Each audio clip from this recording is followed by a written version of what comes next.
Siemanko ludziska, dzisiaj chciałabym z wami porozmawiać na temat dodatkowych rzeczy, które używamy przy kredkach, bo jak wiecie, kiedy rysujemy, nie korzysta się tylko z tego konkretnego medium. Są jeszcze rzeczy pomocnicze, które mogą wam pomóc chociażby osiągnąć dany efekt, ewentualnie rzeczy podstawowe, które musicie mieć przy kredkach. Czemu mam taki przydziałek? Coś mi chyba tutaj nie pykło. Bardzo dziwne zjawisko. Taką dupę. What the fuck? Nie! Zepsułam! A tak pięknie się przywitałam z widzami, no nie! Jest dupa? Czy dalej jest dupa? Uciekaj. Ale ja chyba będę mieć po prostu taką dupkę.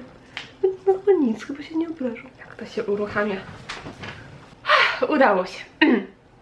O czym ja tam mówiłam? O przyborach. Tak. Jak mam to wytłumaczyć, o co mi dokładnie chodzi z tymi przyborami? Chodzi mi o takie rzeczy niezbędne, typu, wiecie, macie kredki, więc musicie je w pewnym momencie natemperować, więc czego użyć do tego temperowania. Też chodzi o jakieś rzeczy typu, jak coś rozjaśnić, jak ich użyć, na przykład długopisów, jeśli chcecie użyć jakiegoś konturu, coś wzmocnić, na przykład jakąś czernią i wtedy na przykład używa się właśnie jakiegoś pisaka, więc jakie pisaki są do tego dobre, czy na przykład zmazać kredki, no bo jak wiecie, czasami coś nam nie wyjdzie, chcemy to poprawić. Kredki nie możecie zmazać tak jak ołówka do białej kartki, ale można w miarę jako tako coś zmienić i nie każda gumka się do tego nadaje. Więc powiem wam o moich takich niezbędnikach, o rzeczach, które zawsze używam, są już takie moje ukochane, sprawdzone. To też nie jest tak, że wszystkie te rzeczy, które wam pokażę, są jakieś takie idealne, bo możliwe, że znajdą się jeszcze jakieś lepsze, ale chcę po prostu powiedzieć wam o tym, czego ja używam, tym bardziej, że niektóre osoby są bardzo ciekawe i prosiły mnie o to, żebym zrobiła taki filmik, żeby właśnie poruszyć ten temat dodatkowych rzeczy, nie tylko kredki, bo każdy wie, że korzystam z kredek Prismacolor. I też właśnie przez to, że korzystam z Prismacolor, które mają wosk, może być tak, że te rzeczy, których ja używam, są ok do tych kredek, ale na przykład do innych kredek nie będą aż tak fajne. To też trzeba wziąć pod uwagę. Może zacznijmy od takich podstaw, czyli od temperowania. Ja tutaj mam taką zwykłą temperówkę metalową. Pokażcie temperówkę metalową. O, no. Czyli najzwyklejsza.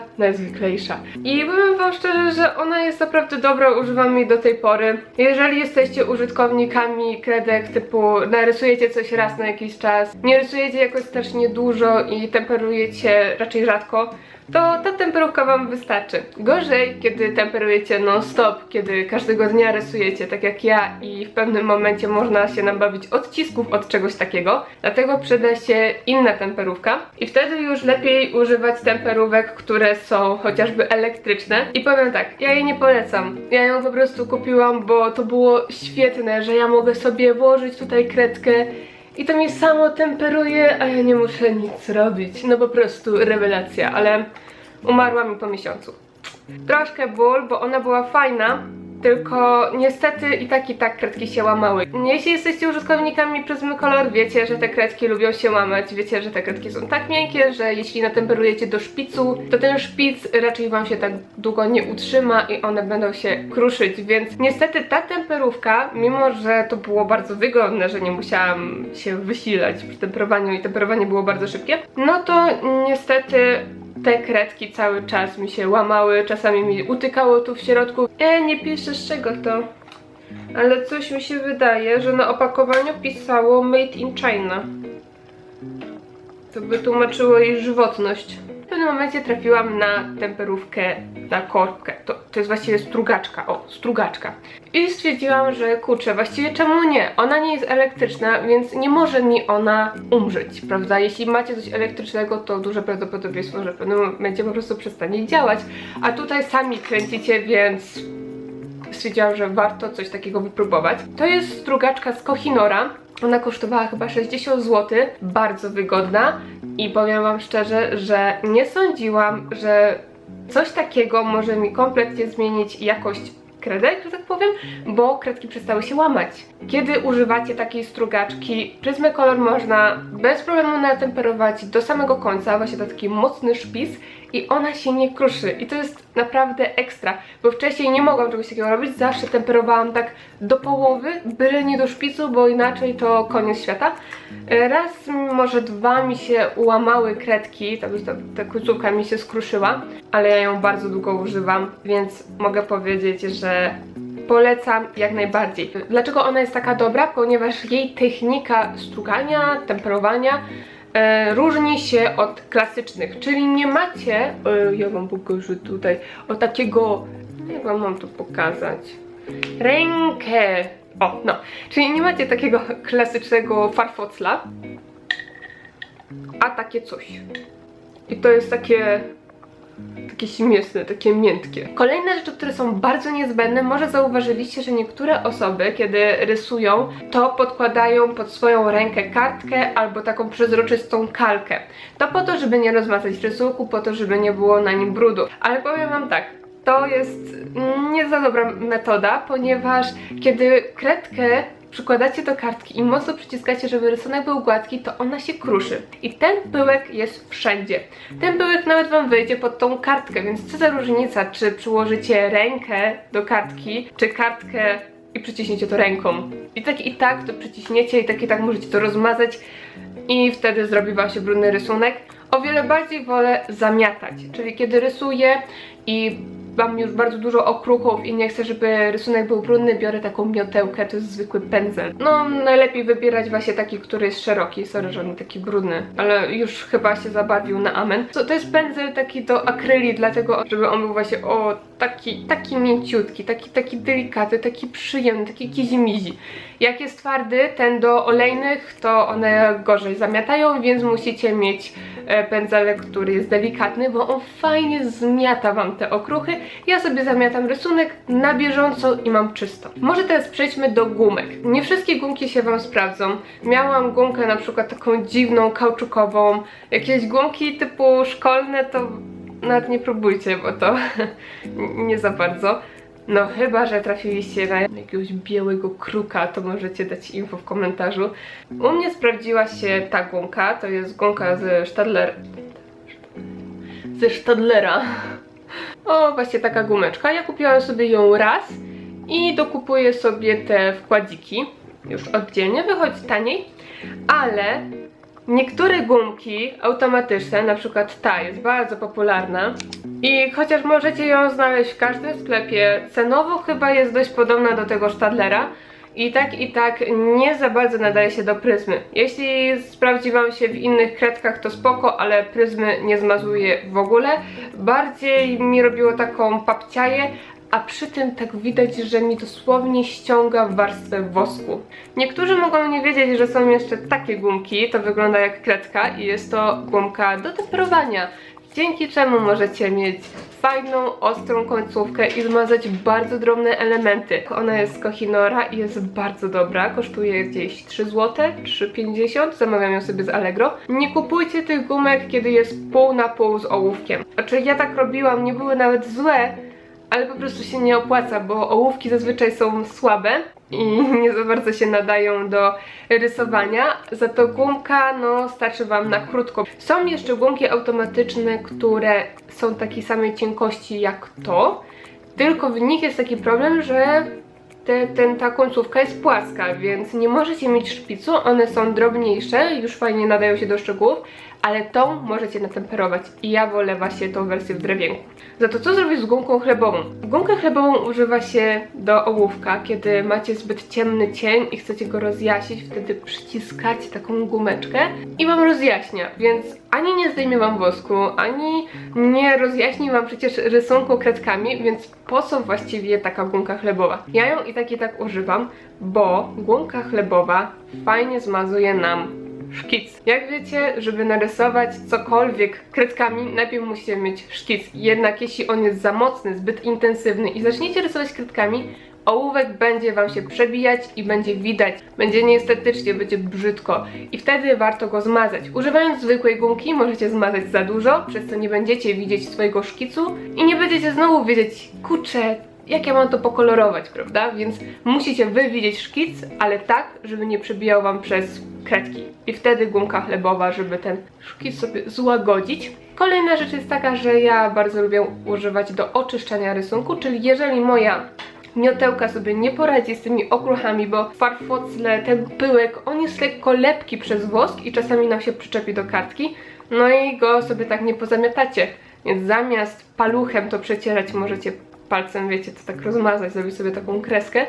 Weźcie gumkę, przyciśnijcie do tej kropki i ona wam fajnie odejdzie. I moja ulubiona z Faber-Castell. Pamiętajcie tylko, że jeśli kupujecie gumkę chlebową, która jest w takiej folijce, tylko folii i ugniatając ją już czujecie, że ona jest lekko twarda i nie możecie jej tak zgnieść, to znaczy, że to jest bardzo zła gumka chlebowa i ona się nadaje tylko do kosza. Kupiłam raz taką z Kohinora i od razu ją wyrzuciłam. Nie dało się nią nic zmazać. Właśnie ona powinna mieć taką konsystencję, że jak ją się rozciąga, to ona jest taka super lepka, że ją możecie wziąć i tak ścisnąć. I nie czujecie wysiłku, coś w rodzaju taka gumeczka antystresowa. Jak chcecie sobie coś pogniatać, to ona jest fajna. Za to tą z Kohinora, jak ja tak ugniatałam, to już za pierwszym razem to czułam taki wysiłek. Nie da się. Trzeba byłoby chyba walcem przejechać po tamtej gumce, żeby ją wycisnąć. A uciskając ją właśnie w ten sposób czyścicie, bo wiecie, ona wchłania w siebie brud i później możecie sobie rozmazywać rysunek, więc kiedy ona robi się szara, to ją musicie pougniatać i jak ciasto, żeby ona była czyściutka. A jak macie twardą, to jej nie oczyścicie. Kolejne rzeczy, które bardzo lubię, to żelowe długopisy, znaczy dobra, tutaj nie jest żelowy długopis. Chodzi mi dokładnie o biel. Czyli jeśli chcecie już na samym końcu rysunku zrobić jakieś refleksy, czy na przykład fajny taki błysk w oku, czy świecące się usta, prawda, taki po prostu blink, blink, żelowy długopis. Mój ulubiony do tej pory to był z Sakury, bo on był bardzo taki intensywny, taki super biały. Za to z Pilota on jest już delikatniejszy, lekko szarawy. Tego nawet nie pamiętam, ale się już dawno skończył. Chyba nie był aż tak fajny, skoro go nie pamiętam, nie? Pomówmy o tych. Właśnie z Sakury jest fajny, jeśli chcecie zrobić coś neonowego, ale uwaga, końcówka jest gruba i czasami jest tak, że możecie osiągnąć efekt korektoru. Efekt korektoru nie jest fajny, więc trzeba uważać. On jest lepszy do kropek. Do kresek, do jakichś tam elementów takich to niekoniecznie, bo możecie sobie popsuć rysunek i to wygląda tak, jakby nie łączy się z rysunkiem, tylko za bardzo się od niego odcina.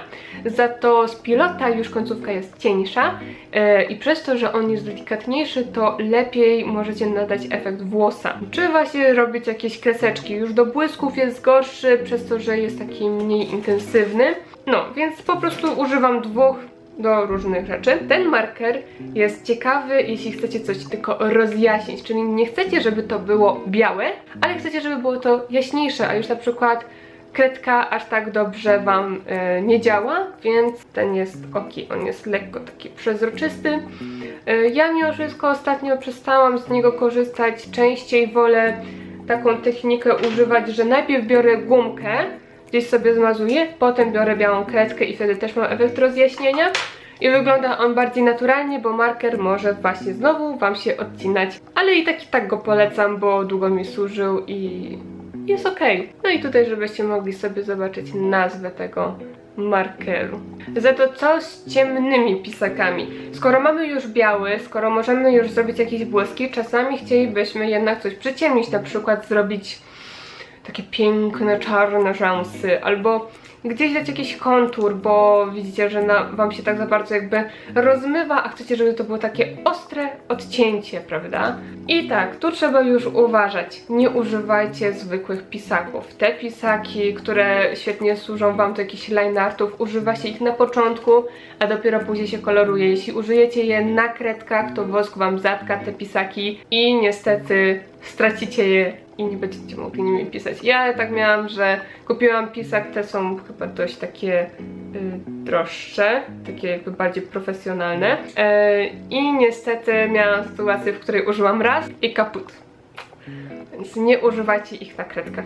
Jak już chcecie bardzo, to użyjcie żelowego. Dalej właśnie żelowe. Żelowe się nie zatykają. Wiem, że są upierdliwe. Wiem, że bardzo ciężko się nimi rysuje i czasami jest tak, że one nie chcą pisać po rysunku, ale wystarczy postukać. Postukajcie w jednym miejscu i w pewnym momencie, jak wam wycieknie z tego żelowego pisaka, to wtedy robicie kreskę i wam działa. Czasami też ja oczyszczam, czyli jeśli ta końcówka się jakby zablokuje, albo na ręce rysuję, albo na kartce, jeśli już zaczyna pisać, szybko na rysunek i da się.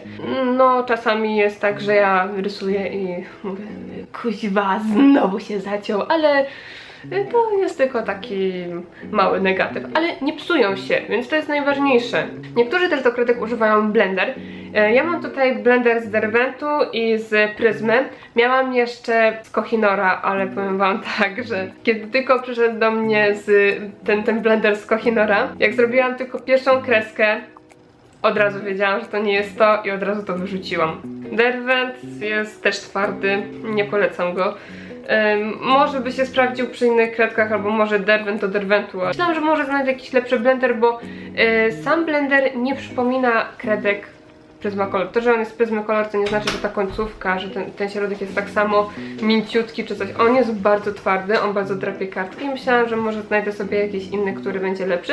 Niestety lepszego nie znalazłam i póki co mam ten, ale jak widać, ja go w ogóle nie używam. Mam go tak na wszelki wypadek, gdybym potrzebowała coś, nie wiem po co. Lepsza jest technika, w której przyciskacie kredkę do kartki i nie bawicie się w żadne blendery, bo blender wam rozwarstwia wosk i wtedy robi taką brzydkie coś, taką strukturę, która nie jest atrakcyjna, zwłaszcza przy skórze. Przy skórze w ogóle tego nie używajcie. To wszystko, co chciałam wam powiedzieć na temat dodatkowych przyborów, które używam przy rysowaniu kredkami. Oczywiście cały czas rysunki powstają. Teraz jestem w trakcie rysowania Katariny w bardziej takiej dynamicznej pozie i już właściwie niewiele zostało. Jeżeli chcecie być na bieżąco, to możecie wejść na Twitcha, bo tam właśnie streamujemy codziennie i Katarina jeszcze będzie powstawać przez nie wiem, może z 2 dni? 3? Liczmy, że 2, bądźmy dobrej nadziei. Ostatni rysunek, jaki został ukończony, to te dwie piękne panie z mangi. Jedna z Efelnie, druga z Mirai Nikki. I tak, rysunki cały czas powstają. Co tydzień jest nowy rysunek, który możecie zobaczyć na Facebooku. W ciągu tygodnia jesteście świadkami etapów, a w piątek, sobota pokazujemy gotowe rysunki. A jeśli chcecie nas wesprzeć i zobaczyć rzeczy, których nigdy nie publikujemy, to na Patronite. Dzięki za oglądanie, pamiętajcie o dzwoneczkach, bo teraz bardzo ciężko z zasięgami i jeśli chcecie widzieć te rzeczy tak, żeby wam się wyświetlały na tablicy, czy to na Facebooku, czy to na YouTubie, to właśnie pamiętajcie o tych magicznych dzwoneczkach. No, to do zobaczenia do następnego odcinka. Pa!